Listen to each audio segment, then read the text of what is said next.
পূজ্যপাদ প্রেমানন্দজি মহারাজ তিনি বর্তমান সময়ে কিন্তু ট্রেন্ডে আছেন এবং তেনার একটি কথা কিন্তু বিতর্কের সৃষ্টি করেছে। তিনি ভক্তদের উপদেশ দিতে গিয়ে এক জায়গায় বলেছিলেন যে আমরা বিবাহের আগে যে বর্তমান সময়ে একটা ট্রেন্ড দেখছি মানুষের মধ্যে, অনেকে লিভিংয়ে থাকেন, সেটা পুরুষ অথবা নারী হতে পারে, বা বিবাহের পরেও অনেকে নানা সম্পর্কে জড়িয়ে পড়েন, বৈবাহিক সম্পর্ক বা একজন আরেকজনের সঙ্গে যে অবৈধ সম্পর্কে জড়িয়ে পড়েন, সেটা নিয়ে তিনি বলেছিলেন যে এটা আমাদের করা উচিত নয় বা এটা করা একদম স্বাস্থ্যবিরোধী। সেই কথাটা তিনি অন্যরকমভাবে হয়তো একটু বলেছিলেন। সেই বিষয়টিকে নিয়ে বর্তমান সময়ে সমাজে কিছু স্বঘোষিত বুদ্ধিজীবী বা কিছু বর্তমান সময়ে সোশ্যাল মিডিয়ার কিছু সেলিব্রিটি তারা কিন্তু দেখছি নানাভাবে তাকে অপমান অপদস্থ করার চেষ্টা করছে বা অনেকে তাকে বয়কটেরও ডাক দিয়েছে। তো সত্যি কথা বলতে সাধুদের বয়কট করে আমরা সমাজের কোন নিম্নগামী পথের দিকে নিয়ে যাচ্ছি।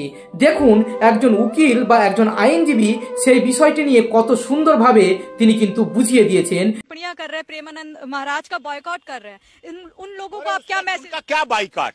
उनकी फैक्ट्री है, दुकान है, क्या है? उनका धर्म का ठेका है। कोई सत्संग करते हैं, क्या जाते हैं, पैसा लेते हैं, चंदा लेते हैं, चढ़ावा लेते हैं, नहीं कुछ नहीं। क्या बॉयकॉट? अरे जो नंगा है उसे नहाएगा निचोड़ेगा क्या? क्या है उनके पास? किडनी बेकार है, जीवन के आखिरी क्षणों में चल रहे हैं। जो बोला है उन्होंने सही बोला है और लोगों को अपना आईना संभालना चाहिए। परिवारों में है क्या? ब्रांडेड गाड़ी लेनी है, बड़ा मकान, छोटा बड़ा फ्लैट, बड़ी कोठी, बड़ी गाड़ी, ब्रांडेड कपड़े, ब्रांडेड घड़ी, ब्रांडेड पेंट, ब्रांडेड जूते। अरे ब्रांडेड बेटे बेटियों को भी तो कुछ सिखाओ, उन्हें भी तो श्रवण कुमार की कहानी पढ़ाओ ब्रांडेड, उन्हें भी तो सीता सावित्री गार्गी अपाला अनुसुईया के बारे में बताओ साहब। सनी लियोनी को पढ़ा के पोर्न साइट दिखा के लिव इन में रख के बिन फेरे हम तेरे, जब तक तुम मेरे तब तक हम तेरे, जब तुम नहीं मेरे तो हम भी नहीं तेरे, बिन फेरे हम तेरे।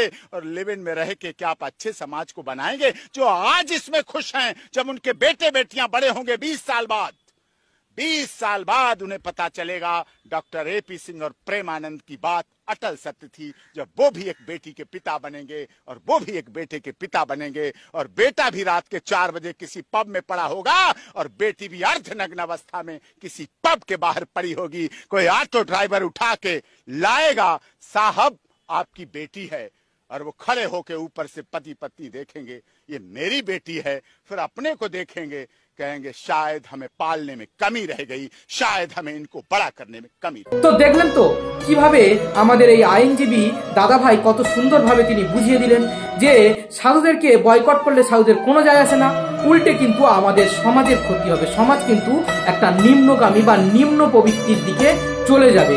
তো সেই জন্যে অবশ্যই করে এই ধরনের ভ্রান্ত ধারণা থেকে আপনারা দূরে আসুন এবং দূরে সরে যান। ঈশ্বর অবশ্যই করে আপনাদের হৃদয়ে বা আপনাদের মনে বা আপনাদের মস্তিষ্কের শুভ চিন্তনের উদয় ঘটুক বা শুভ বুদ্ধি দিক আপনাদেরকে, আপনাদের চেতনা হোক, আপনাদের চৈতন্য হোক। এছাড়া আর আমার বিশেষ কিছু বলার নেই। যাই হোক, ভিডিওটি আপনাদের কেমন লাগলো অবশ্যই করে জানাবেন এবং পরবর্তী ভিডিও নিয়ে আবার আপনাদের সঙ্গে দেখা হবে। জয় সনাতন ধর্ম, জয় হিন্দ, জয় ভারত।